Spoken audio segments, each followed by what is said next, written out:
That was 186. The Ultimate Deck Podcast. Need a show about outdoor living? This is where it's at. With your hosts, Shane Chapman and Way Laurent. Thank you for tuning in. Now let the show begin. Yeah. The Ultimate Deck Podcast. Let's go. Well, we made it back. We made it back to the hometown studio located live in Regina, chuckle inserted, Saskatchewan. Why did you yawn? Because it was a long trip. And I knew we were going to talk about that right away. And because I am sleep deprived. Wade.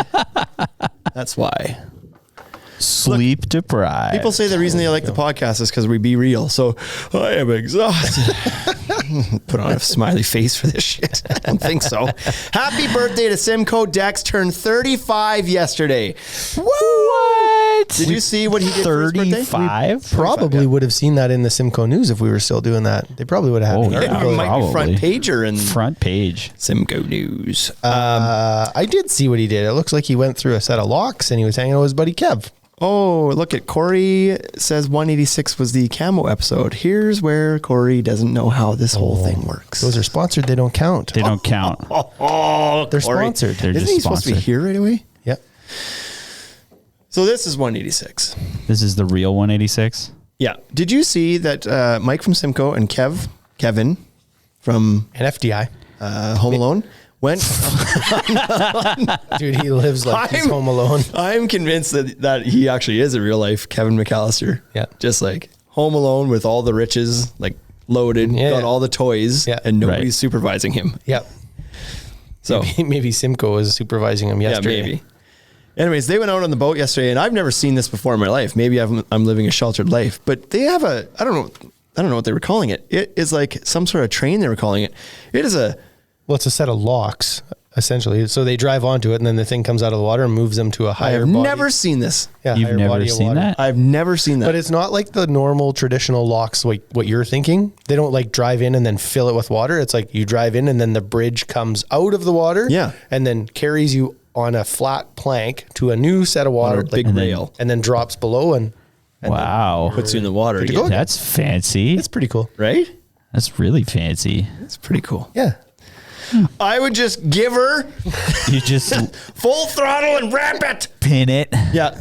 I'm sure you could make it. jump the line. Bottom of your boat might be a little bit worse for wear than if you just took the train thing, the lock. The train thing. Well, it's like, that's what it does. It's Rides on a rail, it's a train. okay. Sure. I don't want to be too confrontational today, so I'll agree with you. Oh, I feel like you're about to be. It's hard to tell if those are real or fake. That's the best part. Is that my laugh? It's fantastic. That is your laugh. It's funny. I actually didn't know if I just did that or not. I was like, did I just laugh? Yeah, that was great. you. That's great.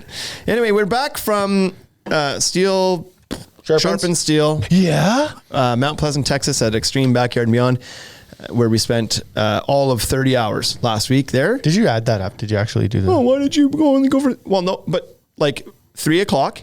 Yeah. And then we left the next night at 9. Okay. So what is that? pretty quick 6? math. That is 30 hours. Yeah, in Mount Pleasant. Yeah. It's exactly 30 hours. We slept in every hotel once except for Toronto. But technically we had different rooms. Yeah. Yeah. We had 2 different experiences in Toronto. Yeah, the beds were on the opposite side in the second room. So here's what the plan was. The plan was leave Sunday, Everybody's got a plan fly into Toronto until you get punched in the face. on Sunday, meet up with our friends, Jason Meyer from Fortress, Mike from Simcoe Dex, watch some hockey game on the TV, have a couple drinks, go to our cozy hotel room, wake up the next morning, catch a flight to Dallas. That was the plan. That was the plan. Play golf. We managed to do the first part of that almost flawlessly. We got on our flight here in Regina. We flew to Toronto, no problem. No problem. Met up with Mike, met up with Jason, watched the hockey game, Yeah.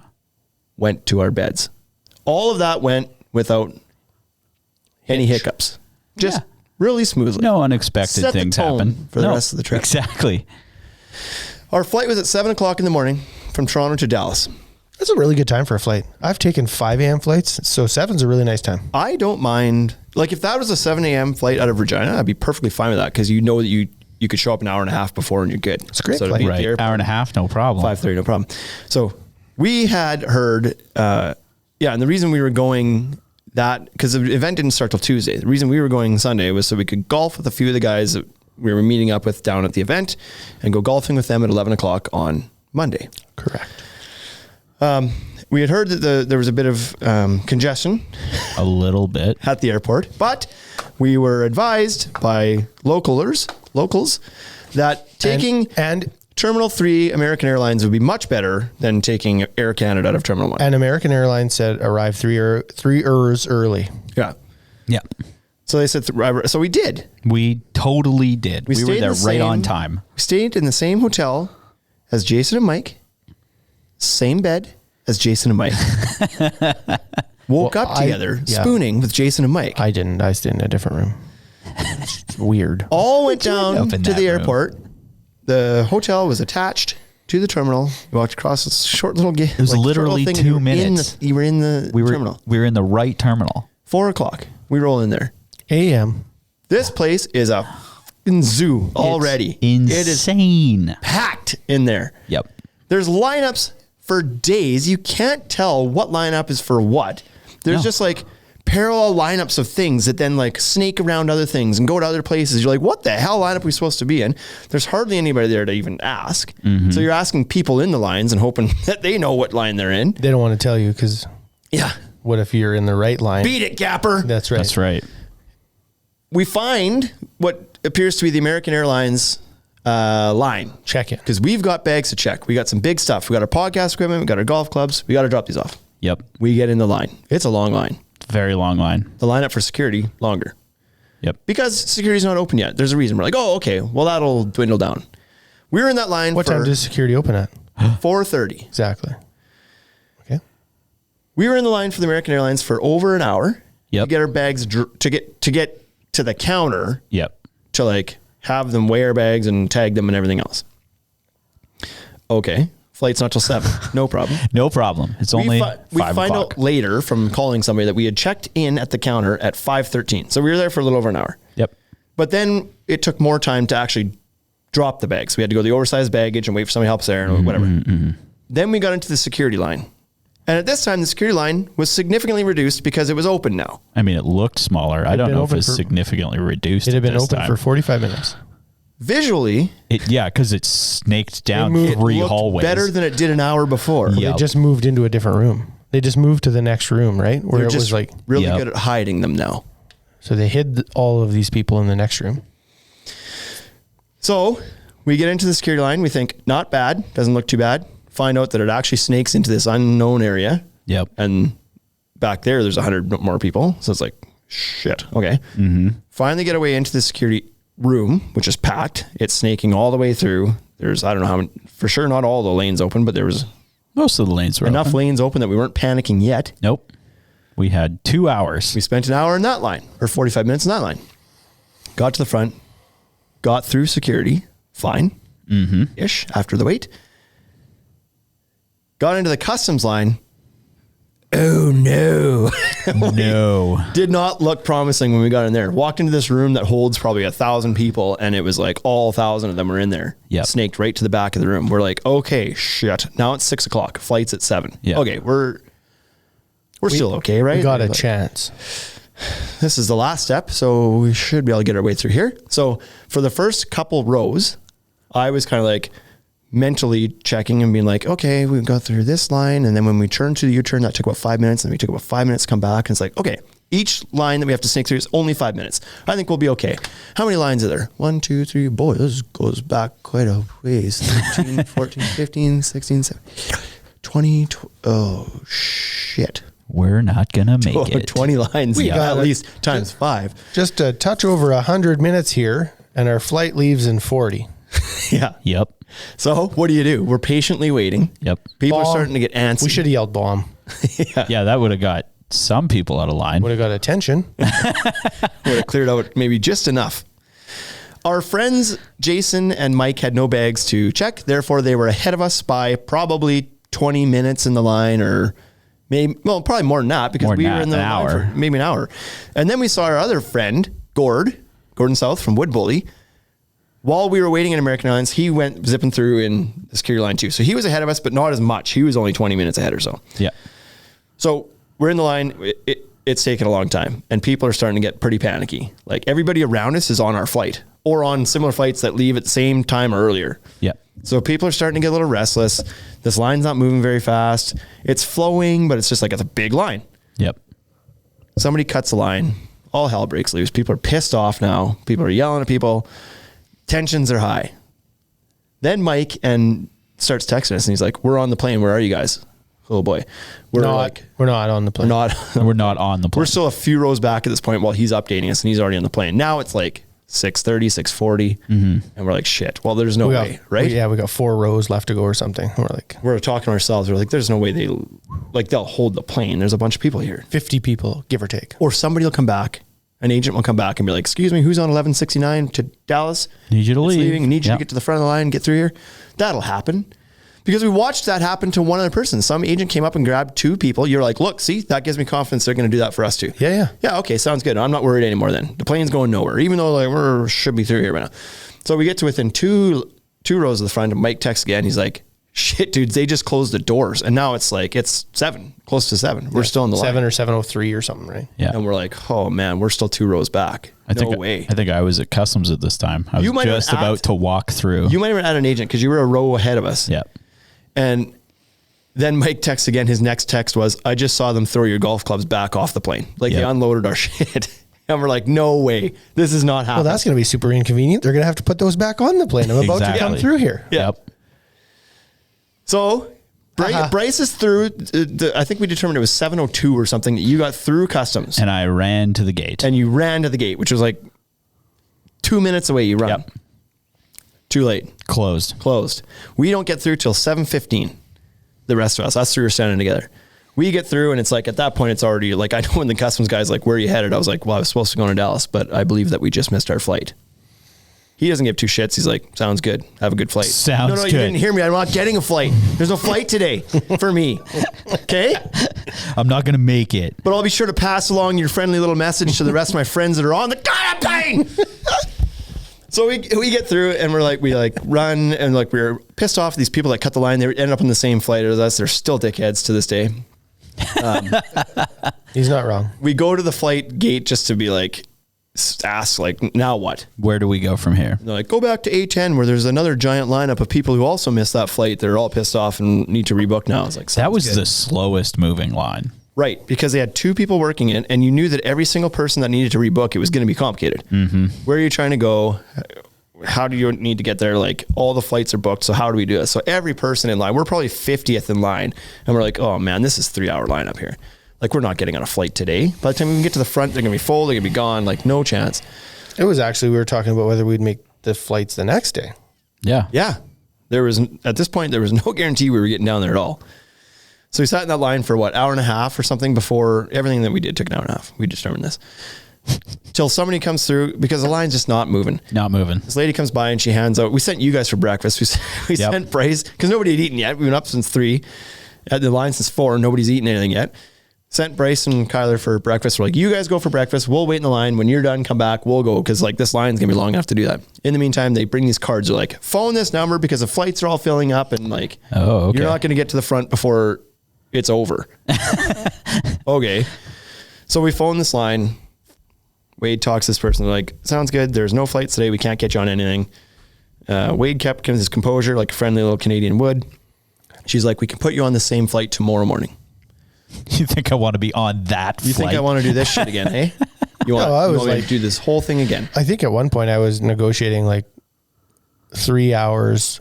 Like I was happy with a 3-hour driving distance. And then we ended up as high as 6 hours of driving distance from Dallas. It was like, land me within 6 hours of driving to Dallas. And if you can do that today, I'll take that flight. And they're like, "No, no, we got nothing. I'm not doing that." You can go to Charlotte. We can get you to Charlotte. And I was like, "Well, that's more than 6 hours of driving." She was like, "Well, that's where you can go today." I was like, "No, I'm not going there." Right. So then we're like, what do we do? Like, what if this all happens again tomorrow and we don't make the flight down there? And now we spent hotel rooms again and we waited for another flight and we dicked around again. Like, do we just turn around and go home at this point? Like, can we even get a flight to Regina? No. So she's like, well, You're in Toronto. You're stuck here for indeterminate amount of time. Toronto is purgatory. Yeah. How do you think it got so big?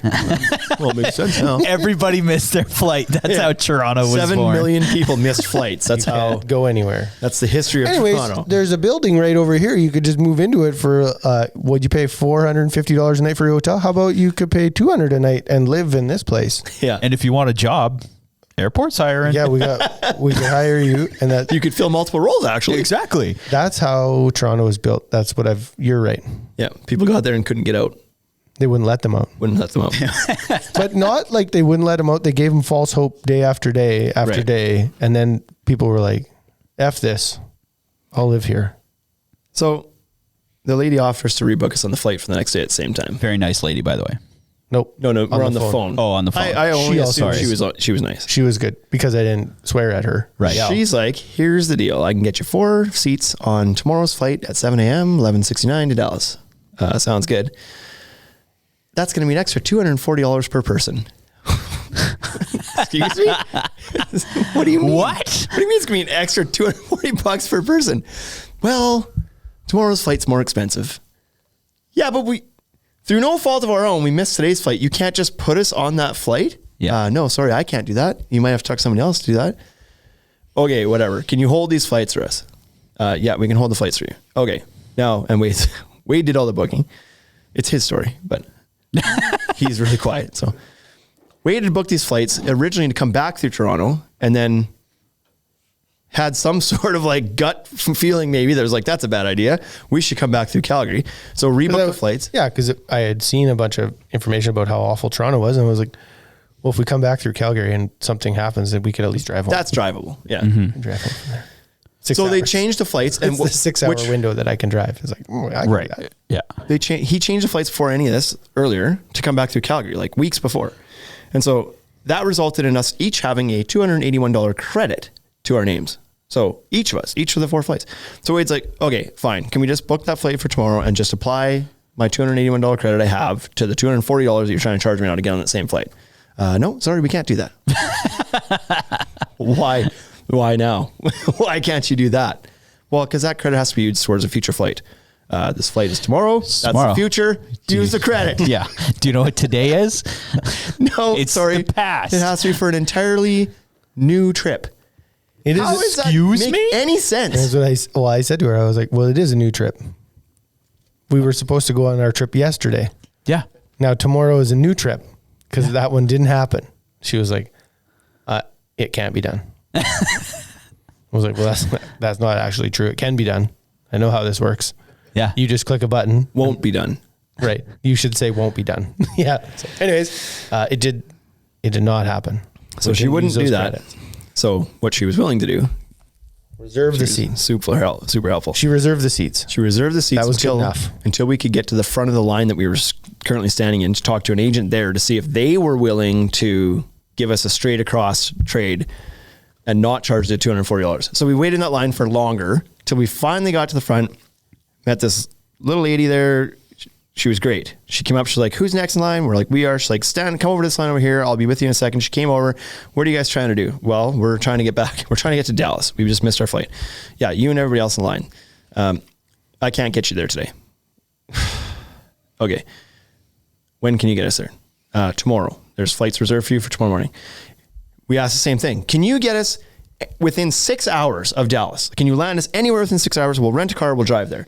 Sorry, she looks nothing available within 6 hours of Dallas.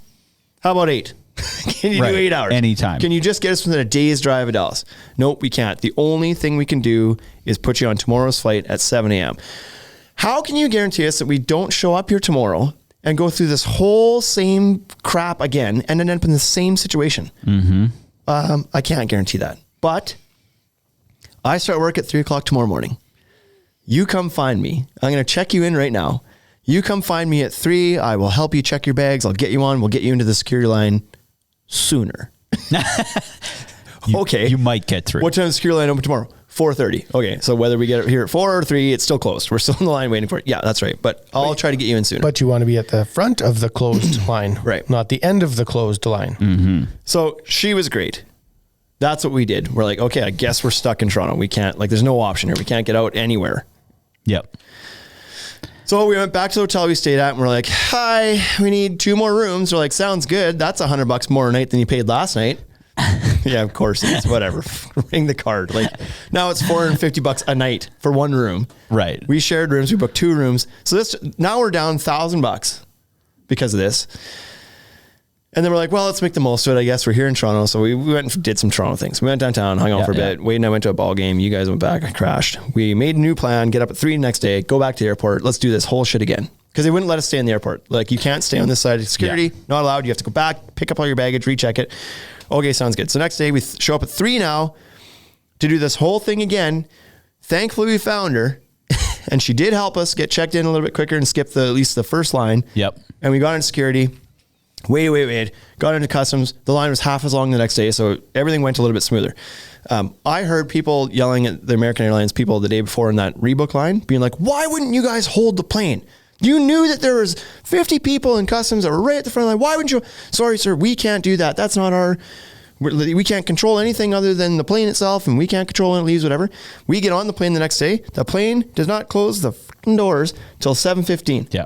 It helped. Had they just done that the day before, We all would have those made people would have got on. No deal. So we get to Dallas. it. Whoa. You're going to tell the whole story? Yeah. Well, Is this it's all podcast just important. a story? It's been 20 minutes. We talked about this. Okay. We get to Dallas. It's fine. Dallas airport's great. We get out. We get on a shuttle to go over to because now we've also screwed up our travel plans with the rental cars. We missed our golf game. Now we're hauling on golf clubs for no reason. Missed our golf game. Still got to carry the clubs around. We have a car booked, but it's just a small car for Bryce and Tyler. Tiny little car. To go because you I'm and a I are tiny going to be little going with guy. somebody else. In their bigger vehicle that was the bigger carrying vehicle. clubs. So we get to the car rental mall. We walk in, and what a sigh of relief. There's no lineup. For the first time in our Zero trip, line. there's no line. There's like one person at the Hertz desk and like one person behind them and multiple people working. We're like, oh, sweet, we'll be right in. So we get to the front. We all wait back, waiting for this to transpire. Well, like fast forward, it took 90 minutes for reasons unknown. I don't know why, but eventually we had to change the name under the car to your Car's name. under We had my to get a different name, vehicle. Wade. We had Yeah. a bigger vehicle. And then lo and behold, $900. Hour and a half, $900 later. Sorry, you have the wrong receipt. That's what we paid for the hotel last night. $900 to get a vehicle to take us to Dallas. So whatever. Fine. We finally get it. Now we're super late. We're missing the event now. Not just golf. We're missing the actual event we're supposed to be at. Yep. We get in this vehicle. It's great. It's a monster. There's room for all of our shit. Beautiful. We're in it. Now we're driving. We're in control of our own destiny. Hit the road. Let's rock and roll. We're flying. We hit it at a gas station at Burger King. We grab some food. We're on the highway. We're like, boys, we're on our way. We're And on they're our like, way. When are you going to be here? GPS says 2:40. Oh, that's really late, but good. Okay, I'm glad you're on your way. Sounds good. We'll see you at 2:40. We're 20 minutes outside of Mount Pleasant, and we start seeing construction signs that say 1 mile ahead. 5 times in a row, then there's no construction.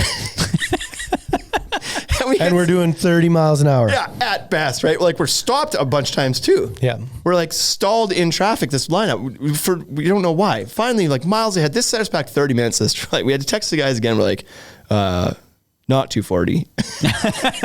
How long? I don't know. We don't know. Probably 90 minutes. Later. Like, no idea. So this set us back a half an hour going through this traffic. We finally get through, and now we're like, okay, well, geez, Mount Pleasant's like right there. Now we're on the other side. Oh, of look, this we can see it. construction. Yeah, we're like, okay, we're through. Nothing short of a swarm of locusts can stop us now, but don't rule that out at this point. It's entirely possible. So we finally got there at 3:00 on Tuesday. We were supposed to be there at 9:00 on Monday. Yep. 3:00 we rolled in. The decks are framed and it's all over. The guys are packing up for the day. It's all the stuff we wanted to go see and film. Yep. Whatever is all done. So that was our. Oh, and then so we go to the event. We missed it all. Yeah. We schmoozed for a little bit. Not over yet. Kyler and Bryce go and shoot some video. And then it's 5:00. People are like, all right, supper time. We're all going back to supper. Okay, now we'll go check into our hotel because we skipped that part Oh, yeah. because we just wanted to get there faster. We go to our hotel. We're like, we're here to check in. We canceled your rooms. Yeah, you did. You got a pillow and a blanket? I'm sleeping in I'll the lobby. sleep anywhere. What a comedy of errors. So, anyways, we ended up getting a couple rooms, 3 rooms. We got 3. And we got there. And then, so the event was great. The event was great. I think it really was great. It was fun. It was so short. But I would like... We were there for a day, and then we packed up, went back to Dallas, stayed in a hotel, and flew out the next day. And I had a much better experience at the Dallas airport. But we also drove to the wrong hotel before we stayed in that hotel. Oh, yeah. We didn't drive to the wrong hotel. We dropped Jason off at the right hotel. That's right. Which That's he right. didn't know he was at, so he was also thinking he was at the wrong hotel. Can you believe how lucky it is that he was like, I should actually walk in and just double check that this isn't my hotel. Because you imagine if he was like, oh yeah, crap, wrong hotel. And then went with us to the other one. Yeah. And then got in there and was like, yeah, sorry, you don't actually have a room here. It's at the other one. So he out would of have been sheer- like, I would have left him the vehicle. Sheer paranoia of our experience getting down here. I was like, Wade, because the first hotel in Toronto was like, it attached to the airport. It was great. Wade, where's the hotel that we're staying in Dallas? Like, how early do we have to get up to leave over there? He's like, well, it's right beside the terminal again. Okay, sounds good. So when we got there, we like enter the airport. It's like, there's the airport, there's the terminal. Just got to drive to the hotel. And we're driving for like, It was a half an hour.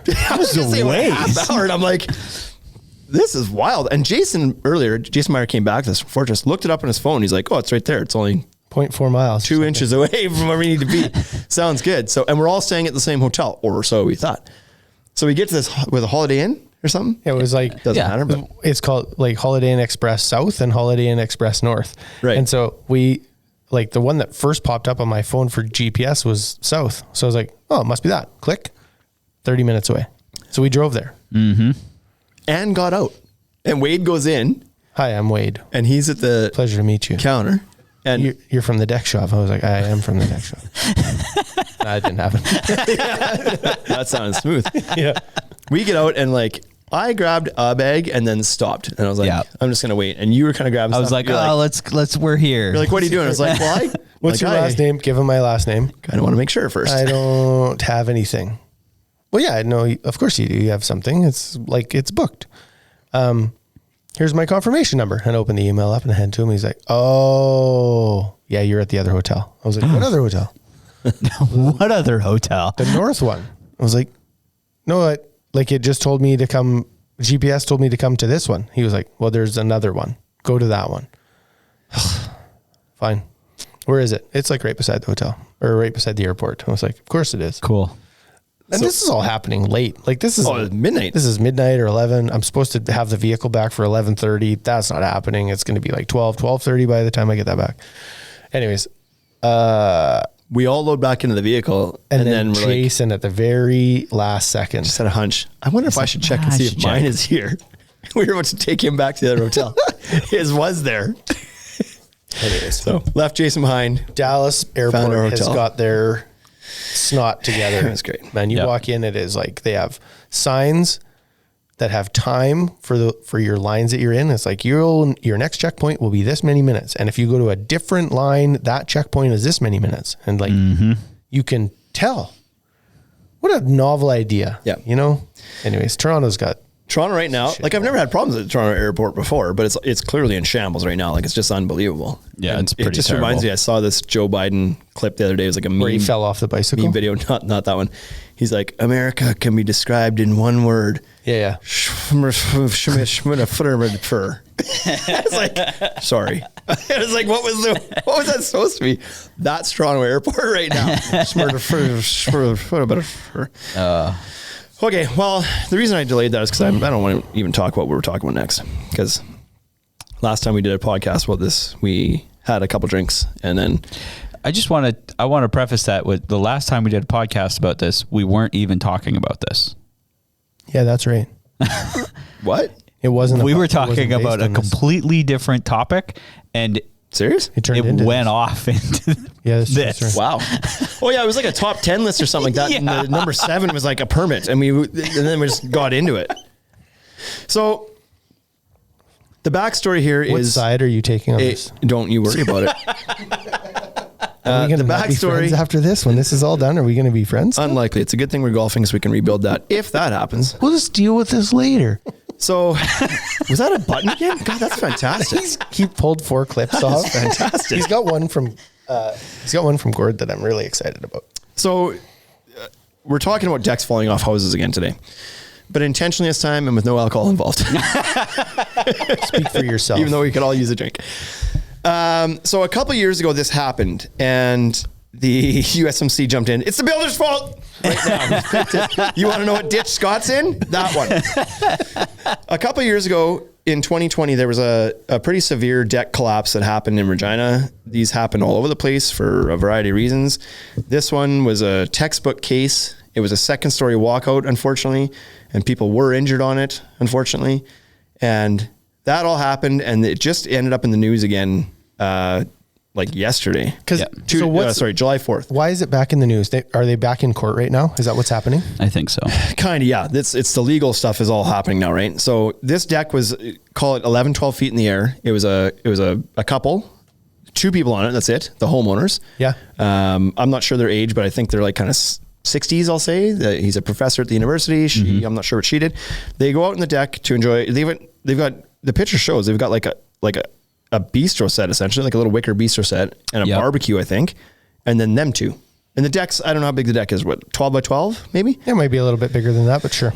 Not a huge deck.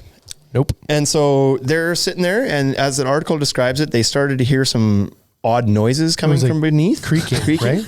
And, and the lady went to the edge of the deck to look over to see, like, what's that sound? Is that? And then too late. She kind of went over, looked back, and came back. He's like, what is that? And all of a sudden, boom, the deck collapses. It fell from the house. It stayed erect at the beam and the posts out front. So it literally just like hinged and slammed down into the ground, and all that stuff that was on the deck crashed on top of them, and they got like pinned against the house. She ended up with a broken ankle, broken heel bone, some fractures there. Some bruising. She's cut up, she's bleeding. He sounded like he kind of walked away from it a little bit in better shape. Sounds like he maybe grabbed her and then like used her as a shield. Potentially, yeah. Yeah. Wow. Save yourself. That's going to hurt. So, that all happened. It's now years later. They're finding out that she's got permanent damage. They're saying that she's got, I can't remember what the first thing was that they said. They said that probably arthritis will set in at some point in her ankle. She had some permanent movement issues. She can't rotate her entire movement, and irregular gait. Right. So her step is off. Her walk will be different now for the rest of her life. So she's got some permanent damage from this thing. She also acquired some PTSD, I'd say, from this incident, and moved back to Toronto, or moved to Toronto, and the husband stayed here. And so now they're not even living apart. She doesn't want to come back to the house. It's like mentally she's not okay with it. So like, I don't want to sound super insensitive, but you're gonna, like, as soon as you say that, here it comes. But when I read that article, I was like, is this, like, does that seem logical to you? Does that seem like a bit of a play to get some more money? I don't know if it's about the money, but sure. See, it feels like enforcing the victim. This is a victim position play. Yeah. It's like, but so you know what? I've never had a deck collapse and have that flash before my face or my eyes, so I guess I can't say. Right. But, okay.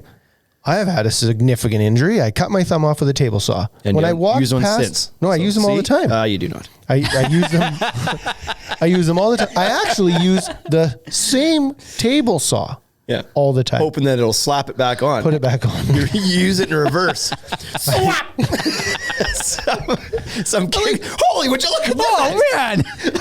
To phone WCB. Boys! Phone WCB and send them their money back. You're like, you're not going to believe this. Yeah. But I put the saw in reverse. And so anyways, it turns out it didn't. It just stuck to my chin. Oh, why? It just seems like a bit of like the victim play. I mean, that happens in courts and legal battles, right? USMC, a veteran that has actually had some shit going on. Yeah. It's like PTSD from a deck. Okay. That's cute, right? Yeah. It's just like, did she have to move? Probably. Anyways. To be fair, I said PTSD. They didn't say it in the article. They just said that she was too traumatized basically to want to come back and live in Regina again. So, yeah. Regardless, this happened. Now it's in the news again because I guess the legal process is proceeding. The home builder immediately was like, not me. right away it was just like, this happened. It was like, no, that's not our fault. The homeowner must not have maintained the deck properly. Keep in mind, 5 years. Built in 2015, it's a brand fell new in house. 2020. Yeah. The deck wasn't up there that long. They wanted to like wash their hands of this and be like, not our fault. Right. Which I think that there's actually an argument for if all of the proper processes were followed to have that deck built. But turns out they were not. There was no, at least from what they said, they can't find any record in the last 5 years since the deck was built that a permit was ever pulled on the deck. So now, I believe not so cut and dried that it's not your fault. It was subcontracted to a construction company who actually built it, and so that's not uncommon. That's a super common standard for a home every single house that's been built by a home builder is done via subcontract. Subcontracted. Yeah. Especially with larger ones like this, right? Like these guys pump out a lot of homes. So the homeowners are suing the home builder. Mm-hmm. The home builder, I don't know what you call it, but they were like, okay, that's fine. But also the subcontractor is going to get listed in this lawsuit now as well as is the city of Regina because the rest of the house was obviously inspected, but not the deck because they didn't pull a permit for the deck. Like obviously inspected? Yes, because I would believe that there's an argument to be made that the inspector didn't do anything. Period. Sorry. There was a permit and there was a occupancy permit, is my understanding, for the house. That part apparently was they were done. living there, so they had been granted an occupancy permit. So in theory, that part was done. But the fact that there wasn't a permit pulled on the basement nor the deck is what I read in this article. There was no sign off on basement or deck. Yeah. So the inspector was there, signed off on something, just not the basement or the deck. Signed off on what was on his docket of things to look at that day. Right. I guess. Okay. But failed to look into whether the deck had a permit. Was was obviously not part of the build, not part of the original permit for the house, and failed to identify that. I guess. Yeah. Didn't look. No, but like on the paper that he has, like his checklist, he'll have like inspect like framing. He'll have like a list of framing items he needs to check. Yeah. But he also has a set of plans for the house that were submitted to the city. And on those plans, that deck will be there. Yeah, the deck would have been on the plans. Absolutely zero chance that Pacesetter, sorry, I don't care. Pace, it's in the news. There's zero chance that they... If you only had any idea how hard I've been trying to not say names. I know, I did know. It's a public article. It's a public article, and so it's not... So there's no chance that the deck was not on that set of plans. And so when that got submitted to the city, if there was not a permit for the deck, I think the city is responsible for that. And the reason I think they're responsible is the deck was on the drawings that were submitted to the city. And so then they need to include that as part of the build. That's something that's what's happening at that building. They're putting walls up and they're putting a roof on. But there's certainly many a deck there. instances where that deck doesn't get built at the same time, but it's on the plans. We've seen that here a bunch. People come in, their house is built, they're ready to go, they're building their deck, and they've got their original blueprints, and it's like, here's the deck we're building. Certainly. It never got built at the time. It was just planned for. Do you think that the authority figure at that time should ask if that's being built or not? Is it the city's responsibility to ask at that time because it's on the plans? Are you going to build this right now or not? Who has to divulge that information? The person applying for the permit, in my opinion, is more responsible to be telling you what they're applying for. So then what's the reason for... I think in this scenario, they're all at fault. Like we sat here in that podcast and they are all jammered on for 45 minutes about trying to point out like who is the one that's at fault. In this case, but in a legal it's got to be all of them, except for the homeowner, to clarify, because it's not the homeowner's fault. The home builder their originally fault. tried to say it's their fault. It's not their fault. It's not their fault. And then, so I think it's the city's fault. I think ultimately it comes down to the person that says this is good. So here's why the deck fell, if this changes anybody's opinion, and we all know. We all know why. As soon as you saw the picture, what the fail point was. We've talked about it probably on 18 different podcasts. We've talked about this. Yeah. Shockingly, the ledger board wasn't attached properly. Shockingly, the ledger board was spiked in with Smooth. interior grade, non-galvanized, smooth shank nails. Didn't say that in the article. That's what happened. What did say in the article was that it was only nailed in and was not structurally connected with lag screws or structural connectors. Right. The company who built the house framed the deck. Right. So the ledger board came away from the house. Right. We've said this 1,000 times. They don't change the magazine and nails they have in their gun. They just build the next thing. Slap that ledger board on. Here's another reason that I think the inspector failed this whole thing. You just said it. The framer framed that deck at the exact same time he was framing the house. I know they did. Yeah. I know that's they did. an assumption, but it's a really rock solid one. Yep. Like we're only assuming that happened, but of course it happened. Of course it happened because they framed the house, and at the time of framing, they framed the deck. They have their telehandler there, and they have all of their people, and they got all of the material. Yeah, especially on a taller deck like that, right? Yep. So they don't frame the house, stucco everything, finish it all, then come back 6 to 8 months later or more, and then build the deck. And that's not how row housing works. Yeah. And there's zero chance they would have gotten an occupancy permit without railing on that deck. So the deck would have to be done. Or the door boarded. There's 100% chance that the inspector who inspected the framing of the house saw that that deck was framed. Yeah. 100% chance because the door has glass in it. And the windows also are made of glass, not plywood. That's taking a bit of a leap. You don't know that for sure. He can see the deck. Whether I'm right or not is irrelevant. Gord, what bullet? You're on the podcast. You're indefinitely famous now. Welcome to episode 2. That's where I think this all falls apart. It all falls apart at the framing inspection. Also, you said there's no basement permit? There was, yeah. It's a walkout basement, the basement guys. was also not approved. Oh, yeah, okay. It was like, well, this house is mythically floating here. How fantastic is this? Because I didn't approve the basement. We'll just deal with this later. That's what he did. That's exactly what the 100 episodes. He's finally hit his stride. Yeah. I'm assuming that with the basement permit, what they're talking about is they don't have a permit for the finishings of the basement. They don't have a permit for the bathroom and the the finishings. That's so it. Here's the exact wording from the article is the statement of claim filed at the Court of Queen's Bench on November 3rd, 2020 alleges Pacesetter failed to obtain the necessary permits or inspections and were negligent by using ordinary nails to secure the deck. An occupancy permit from August 2015 shows the house's basement and rear deck had not been approved. Right. So then why did they give occupancy? She's been able to unable to find records of a deck permit or city inspection of the deck before 2020 when the deck was rebuilt. Why were they given occupancy? Right. And so there's no deck permit?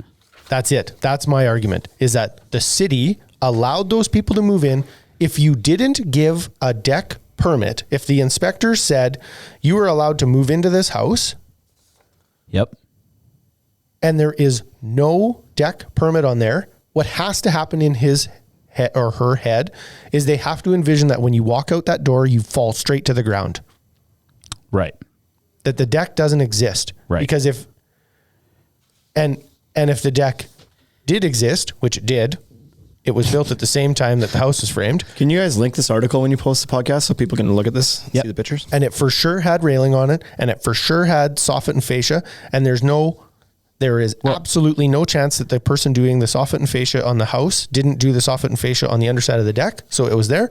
It had stone and stucco on it. So the stone at the base of the columns on the deck is the same stone as the column at the front of the house at the front door. Weird. So that probably happened at the same time. Yeah.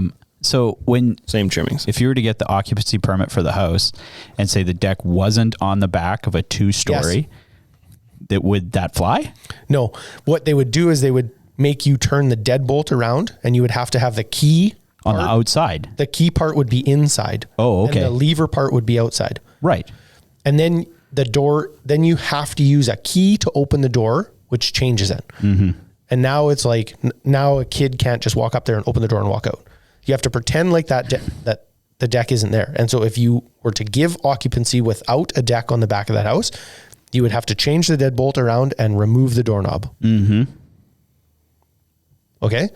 Okay, so now They we've didn't do that. established that they shouldn't They didn't have do even that. given occupancy. They Apparently, should right? not have given occupancy on that house. And so now whose fault is it? The deck builder. Still all three. It starts with the city, though, in my opinion. It's the city. For sure, they're part of it. Yeah. Ultimately, the city's fault. Ironically, the home builder has removed the city from the lawsuit now. Oh, So bum bum bum. For whatever. Okay, we're it just doesn't gonna say put why. a coat over top of this. I don't know why they would be removed from that. It bugs me so much that the inspector gets to do their job yep. and not be accountable for anything that they do in their job.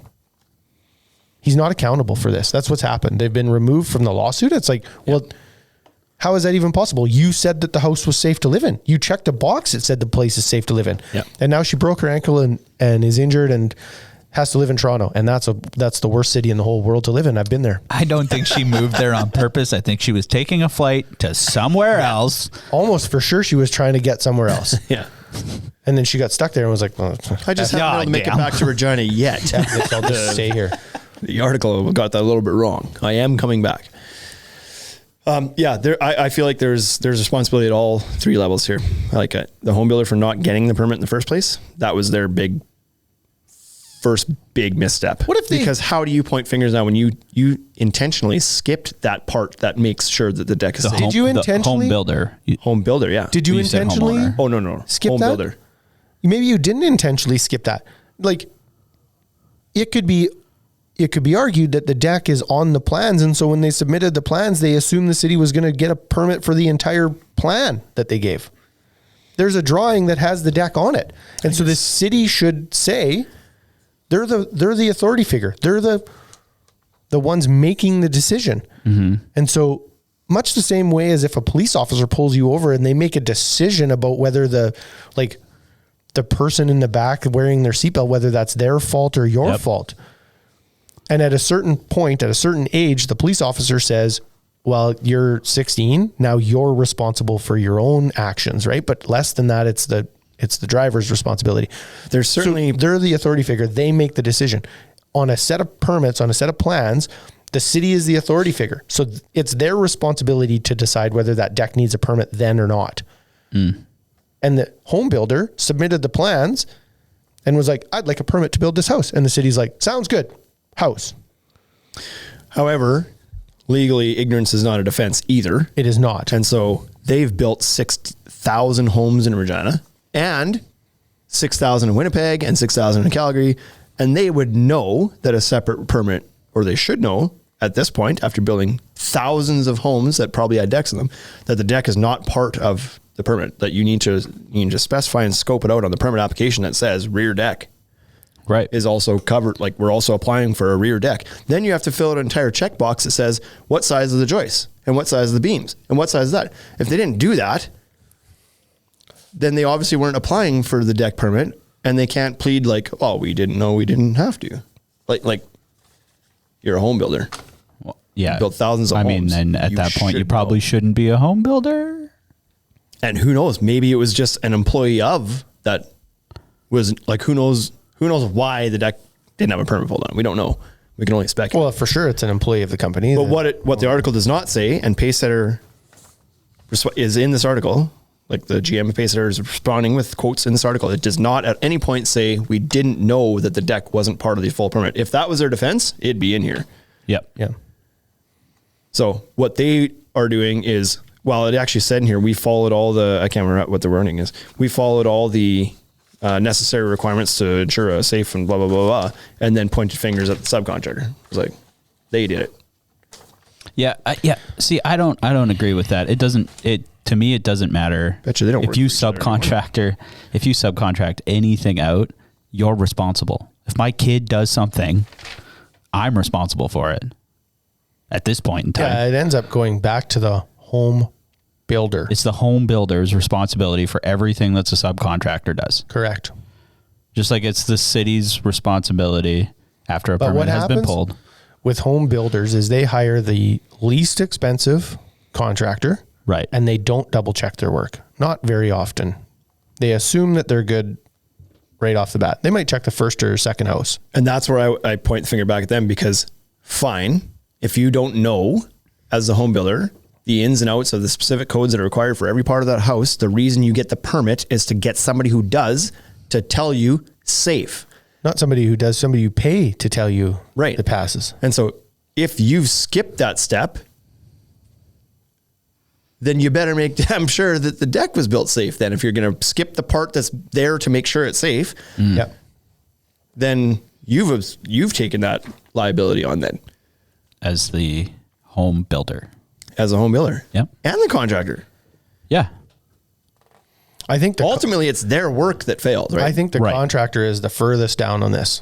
Like the least, I think they're the least accountable, the contractor. And the reason I think they're the least responsible is their work was to be double checked by two people they report to, the inspector and the home builder. And if both of those people checked off on their work and said it was good, then it was good. We built according to plan. Well, yeah. We're here to assemble the Legos the way they are told us to be assembled. But we don't know what that plan. Correct. If the We don't know if the that- ledger connection on the plans from Pacesetter showed structural fasteners, Right. then it is on the subcontractor. Right. If the home builder drew a set of plans that said fasten to the house with Yep. lag screws or SDSW screws or ledger lock screws or what structural fastener, and the subcontractor did not use a structural fastener, then they're at fault. Right. USMC coming back in saying, I told you it was the builder. And This city. This quote from the article, I don't know if I should laugh or be pissed off about it, but the quote says from the home builder, the GM of the home builder, said that ... the deck was structurally sound, but the connection point between the deck and the home failed over time. We will be sharing our findings with the industry so this can mitigate risk of this happening to other Regina residents. The deck was not structurally It was sound. not structurally sound. Is laying on the effing ground. And what are you finding out that you're going to share with the industry? Like, what a bunch of bullshit. Right. The industry already knows this happens. It's already Right. spec'd in the code. Who are you going to go to and tell that that's what happened? Right. Guess what? National Building Code of Canada. Turns out if you don't put those structural things that you guys talk about in there in the house, the decks fall right off. Did you know this? Did you know? Well, I found there are like hundreds and hundreds and hundreds of these articles just in Canada alone that I found today. Yes. Now, here's the other kicker. In 2015, the city, even if you did get a permit, did not ask for your connection detail of your ledger to your house. That's only a recent happening in the last our city. 2 years. That's our city. Every city's different. Other cities ask for that. Yeah, I'm talking about the one where this happened. Yeah. In this case, Yep. at that time, even if they had gone through the proper permitting process and It said, would we're have passed. building this deck, It would have passed. They at that time, they didn't even ask you how you were connecting the ledger. It wasn't on it. And the building inspector wasn't on his docket of things to check. Ledger connection was not one of the things. Right. So in 2015, even if all the checks and balances were done properly as the city wants you to do them, this still happens. Right. And ignorance is not an excuse. Right? We've already established that. Yep. And so just because the city didn't Well, that's what have the police officer said when I was doing 90 in a 30 zone. He was just like, well, you have to know what the speed limit is. There you go. You should put signs up. There were. They should be bigger. They're pretty big. Yeah. So I can buy in with yours that the contractor, which doesn't seem right, but when you think it all through, probably is the third in line for responsibility here. It's like, that's the guys that actually did this. Legally, they're the third But line. legally, probably third in line. Yeah, legally. Legally. Least accountable. But yeah, in this scenario right here, it's like I don't think you can point at one person. They're all partially So what's the responsible for this solution here? How do you do this? Like, do we phone Bonnie from CBC and be like, I'm ready to have a conversation and let's get this thing in the news again? Well, no, I and think we're good now because the builder is going to let the industry know about this. So What a clown. problem solved. Do you think that do you think that he knows how stupid he sounds when he said that? No. Do you think if he listened back to it now, he would think he sounded stupid? Or do you think he's like, no, I'm right. I built a structurally sound deck. Do you think his second story deck is attached with I'll bet you bright common nails? This is probably. Yeah. This probably doesn't even live in his own homes. It's just pure human behavior to be like, he's just being like, he's been put in the spot too. He didn't build the house. He probably didn't have anything to do with the actual house. He's a guy in the office that runs made business, the profit right? from it. Sure. But like, he was probably pretty detached from this. This is likely news to him too. But he's the one that gets the phone call. It's like, well, from what I've been told, it's been structurally sound. Yeah. Somebody told you that because their ass is on the line. It's human behavior, just like the way that deck was built. It's human behavior to build this the fastest and least expensive way possible. Yep. And what happens is they don't change the magazine in their nailer, and they don't go back and get a drill to put some screws in. Yeah. And I don't think it's even, And I they don't even just think it's that. They just it's just a sizzle that on as fast as they can. pure lack of knowledge. Right. There's no way it's cost related. Like we've talked about this before. It's $3 worth of structural bolts on a $300,000 house. Here's what we haven't said yet. This was a row home, a townhouse. There's 9 of them, all built this exact same way. And they were all told. And they after were all this told happened. immediately from the home builder, don't use your deck until further notice. And then it sounds like the home builder had sent out somebody to go leg in the the ledgers on the rest of these decks. Oh, so they did know what the problem was. Now They didn't know have to now. inspect it. They know what it is now. Yep. And the The ledger neighbors are like, connection- I still don't know if I want to go out there The ledger connection failed. It's pretty obvious. The ledger's ripped right off the house. cleanly. Like the I don't know. Tyvek is still there. And Paper's not perfect. even ripped. It's like one little rip where something caught, like a sliver snagged it or something. Sure, it wasn't a screw pulling that out. It's just glue. Might have been glue. They could have glued it. Just glued the whole Brad thing up. nailed it on is probably what happened. So Anyways, there you have I it. hope this lady I I hope she gets out of Toronto first. and when she gets out of Toronto and then can be happy again, I hope she gets a ton of money. So she suffered fractures on her right heel and ankle, a contusion under her left eye, and bruises. I just That's like, what she walked And with. this Some is of them are so dangerous, though. permanent injuries. and Somebody could like I want the city back. somebody on that. could have died. I want on that this. city back on that lawsuit. Oh yeah, did you read the part where it was like maybe they were using their deck incorrectly and it overloaded it? Yeah. It's like, shut up. 2 people in a bistro set and a barbecue. Right. That thing is underload. That's being underutilized for what most people have put on their deck. Exactly. Yeah, but that's again the defensive like point fingers. Well, it's their fault. They were walking on it. They didn't maintain it properly. It's a what is it? It's a pressure treated deck. It's a composite deck. It's maintenance free. Looks like Yeah. treated. Looks like treated to me. But Anyways, well, if they would only use composite, or oil. Would've held it to, together. maybe they needed to oil their deck a little bit. moisture content in the decking was too high. And it's Too just much weight. like it's so infuriating. And So it'll be interesting to see how this plays out because we're gonna all like we're all picking sides and saying who's responsible. Well, we're gonna find out legally who the court decides is responsible for this. And it's going to be not the city. not the city. because they've been taken off of there. And I think that that's not. I don't think that that's fair. I think that if the inspector, like I've said a bunch of times, how I think the inspector should be handled. They should have to take classes. They should have a certificate to be an inspector, and they should have to buy insurance for malpractice. Yeah, they should be licensed then, They right? should be a licensed there should inspector. be like What if they were like doctors, exactly. right? And so a doctor makes a mistake and somebody dies on the table. It's like, well, they get paid for that. Well, do they need to make as much money as a doctor? Probably not the exact same amount because their insurance likely isn't $50,000 a year. Their insurance make it $5,000. Right. But every single inspector that is a licensed inspector has to pay into like an insurance pot. Right. Yep. And when something fails, like 7 years ago, there was a set of stairs in the Greens on Gardner that fell. Like there was guys carrying windows up to the 3rd floor of the house and the staircase let go from the top. Same problem. It was like, it was smooth nailed on and they had a window and they were up on the 3rd story and down they went. And it It was like a 1,500-pound window, right? It was like a Right. big sucker. And it went all the way to the bottom. Just like every time they landed, the stairs failed. And they ended up in the basement with the window on them, broken. That's like straight cartoon shit right there. It was. Right? Blam, blam, Home blam. Alone. Except for the guy that like had all the cuts on him from the glass, right? Yeah. Nobody Awful. died. Okay, we have a bunch of comments that have all of a sudden spurred up here. So some conversations happening on the Instagram Live. USMC says, or maybe it was built. So he said, I told you it was the builder, or maybe it was built as directed by the home builder who specifically skimped to cut costs. Eric Teru says, this might fall into the we've always built them that way. Yep. FBP Canuck says, what if this was a faulty connector? What if, quote, this was a faulty connector, meaning they got a bad batch of fasteners, finger pointing then becomes a sport.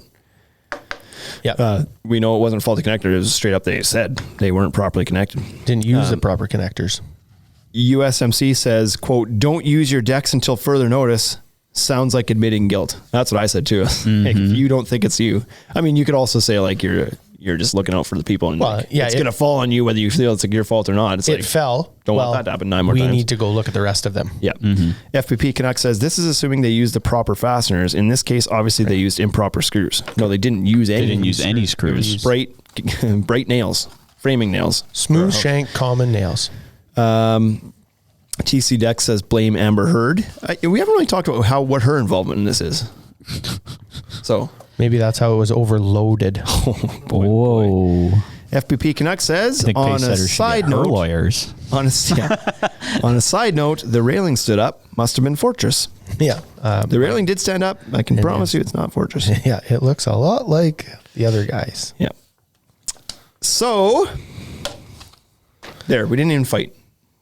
We're all in agreement. You and all your friends are idiots, and here's why. That's a good one. So, we'll say it again. That's the most important part of a deck, The connection to the house. is making sure it's connected to the house. And if Yeah. you're not confident in doing that, then don't rely on the house connection to support the deck. I Put was another at beam under a there. house this morning, just before this podcast, I ran over to a place and they were like, we want you to like remove this decking. And then it's a little bit bouncy. So I think we should maybe put a beam in the middle of this. And it's like, okay, sounds good. 16 feet out, 2x8 joists, and one beam at the end. And I was like, yep, Nice. you could for sure use another beam. It will be bouncy, you bet. So we'll put a beam here. And I leaned under and looked, and there is not a single hanger on that. Like, not one. Not a single hanger on the whole thing. But it is lagged into the house. Like, you could see the lag bolts. And so they had lagged the ledger on. But I'm assuming what happened was they built the box, Yep. lifted it up, lagged it onto the That house. used to be more common, and I'm not, to my understanding, that used to be okay. Yeah. And so Maybe anyways, even still is if you shot the nails through the back, right? But We'll throw a few hangers on that. but it's not okay, because I've seen those done that way, and it's like maybe it was okay at the time, but those are always pulling away. Yeah. Like the ledger's staying, but the joists are pulling out of the nail. So it's like not ideal. But anyways, that's your, I guess, monthly reminder to make sure that your decks are built properly and that you're double checking that ledger, triple checking that ledger board on your own house if you're about to build your own deck, and making sure that it's attached properly, because like we said, in our markets, 90% of the time, it's not. When you go to start building your deck, your No. ledger is just hanging there. And this is what happens. Right. And this is a broken heel is about as good as that could have went. She's lucky. There was so some of the other articles that I found, there was a deck in Langley, BC. 100 people fell down. Yeah. Yeah. 170 of them went to the hospital. Right. Yeah. Yep. So And it was only a 100 square foot deck. It Yeah, it was was- tight in there. it might have been overloaded. Yep. It's not something to be taken lightly. And this is why, if you don't know what you're doing, you hire somebody who does, and you got to get good Gets some contractors. advice. Just get some your advice. Isn't permit. that the and problem with this? That's the problem. Because you assume you are hiring did someone. hire somebody. Yeah. Yep. Agreed. And that's why, like the contractor has to take some of it. I don't know how much of it, but Yeah, gotta so take like, something. So let's say it's $1 million pie that she gets a check for. What's the breakdown on that? How do you Who's pays- paying that? Yep. Oh boy, now you're going to get into it. I don't know. I I think it's like, I believe that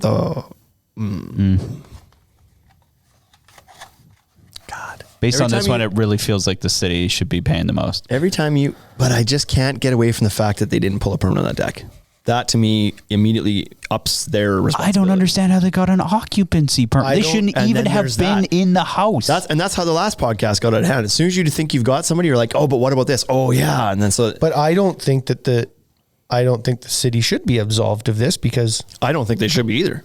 so they got to pay something. USMC says 40, 40, 20. I assume that means 40 city, 40 home builder, 20 contractor. That's what I was bouncing around in my head. It was like equal responsibility between the home builder and the city. And then the contractor has the smallest part. I feel like maybe even, I don't know. I was gonna say, I feel like 20 is maybe too much for them. Maybe the contractor should be paying like 10. Yeah. I was thinking maybe 10, but at the same time, it's like your work is the direct, you were the only hands-on person on this. You're the only guy. That's who touched it. Mm-hmm. That's who put it. That's why it failed. Mm-hmm. You didn't do it right. Even without a building plan and a blueprint, you should know you have to attach that ledger properly. If you're building decks, that's just right. You should just know that. So, should the home builder be hiring people that can't build decks though? Yeah. No, they should hire deck builders. What was the vetting process in that? They hired a framer. They hired what was convenient. They hired on site. Yeah. It's a framer. The deck needs framed, and it costs way less because they pay framers like $1.50 or $2 a square foot to frame those things. Because framers use nails and deck builders use screws. FPP Canuck says homeowner bought the house from the builder, 100% the builder. Yeah, but then the city said that the house was safe to live in. The deck fell off. So if it's always the home builder, then we just get rid of the permit process. Right. Because you're right. The occupancy permit, they told the city or the home builder. The city told the builder. You're good to go. You're good to sell that home and have your people move in. Good to go. The city said it was safe. Yeah. And the home builder didn't maybe necessarily know to check for nails and so they don't know what they don't know. What happens? The reason they subcontractors because they don't know. Whose fault is it if now we're in it. Whose fault is it if the home inspector says no occupancy and the builder sends somebody in? Like if they didn't have a proper occupancy permit. Well, then it's the builder's fault for sure. The builder, right? So then why does the liability change when the city's like safe? Now all of a sudden it's on the builder. It's like if the city says you're not allowed to move in, then you broke the rules. But if the city says it is safe to move in, then it's them. Yeah, I really feel like in this case, in like my opinion and the way that the rules are set out now, that the permit, the city should pay it all, and then they could sue the home builder. So an FPP Canuck says the builder can fight it out if they want afterwards, but bottom line, consumer is taken care of. So he's basically saying it's 100% on who the homeowner can go after is the builder. And I agree with that. Like that's the lawsuit there. Sure. Because that's who they paid. And then the builder can go after the contractor in the city if they think they've got that argument. Sure. So that's how that's probably going to, that's how it is playing out. They sued the home builder. The home builder added the subcontractor in the city to their defense or to their whatever. Okay. That's what they're trying anyway. And then they dropped the city for some reason. So because the city probably almost for sure the city said if you keep us on this, you're never going to get approve you again, for a house again. So either like they just bullied them. Yeah. Which like if you're in that position, you can.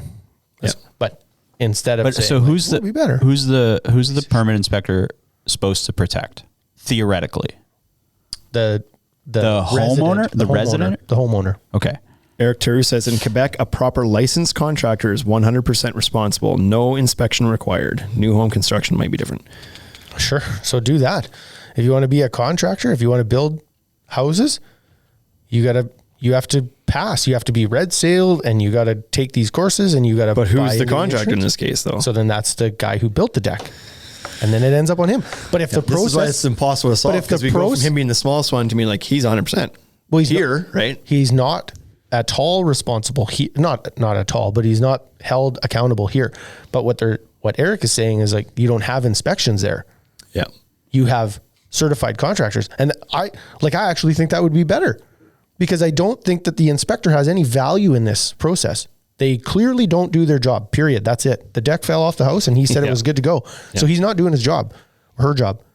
So why do we have them? Why do we have to pay for a permit? And why do we have to go through the process of having these people come out and look at shit when it falls? They're not accountable. I have the same problem with engineers. An engineer specs a thing and then at the very bottom of all their plans, it's like, we're not accountable for anything that goes wrong according to how we spec'd it. It's like, then why do I pay you? Yep. Right. What's the point? What's the point? Yep. Be accountable. Right. And so it's like, if you design a 50-story building out of wood and you're an engineer and you're like, yeah, but if it shrinks or falls, it's not my fault. And it's like, well, you designed it poorly. It's totally your fault. It's never clear cut, right? There was that bridge up in somewhere in Saskatchewan that collapsed after being up for not long, like a year. No, it was that day. It opened and it collapsed. It opened and collapsed that so day. That again, and that's the same kind of fight's happening now. Not my fault. RM's pointing at the engineer and be like, the engineer, and the engineer's like, yeah, not my fault. We suggested that you do whatever it was. They skipped some sort of environmental. The government suggested that they go one way, and they went for the cheapest route. Right. And this engineer was the cheapest guy, and he's built decks all over Saskatchewan that have failed. Bridges. Yeah. And what did I say? Maybe decks too. My guess is he's got some decks that failed as well. So, and he's able to go like, hey, I suggested this soil report or whatever it was, and you skipped it, so not on me. And it's like, kind of on you. Looks a little shady when you close your business though and open a new one. And when the bridge fails day one. Yeah. No one was even on it. Like it just fell over. Its own weight. Okay. Two final comments. Deck Protect says, Wade, when you retire, I will join you on request. Eric Turu says, we have 4 exams to pass, more depending on sublicenses. I need $2 million liability insurance and a $40,000 bond. Yeah. So There it is. there's certainly a lack. There's no certification here to become a contractor. I know some states, provinces, you have to get a license to, and I don't know what's required in that, but you go through something to become a contractor. Yeah. Here you slide over to Home Depot, pick up a Ryobi drill, boom, contractor. Yeah, Get your contractor credit card. I don't think that. I don't think that. Maybe that's not the answer here, but like, it's one or the other. Either the inspector needs to carry some liability and they're accountable, or the builder, the person building the deck, has to have some some insurance, liability insurance. That's it. That's the final thought. Oh boy. There it is. Clear as mud. Still don't know whose freaking fault it is. Build safer decks. It's a city's fault. So let's get out of here. I'm done with this topic. I don't want to talk about it anymore. Just makes me angry and sad. I do it every week at the same time. Thank you for listening to the Ultimate Deck Podcast. Now you know what we're about. Check the site, come and shop. UltimateDeckShop.com. Hit us right away for sponsorships, or tell us if you want to collaborate. Let's go. Check us out on any social networks. Thank you for listening.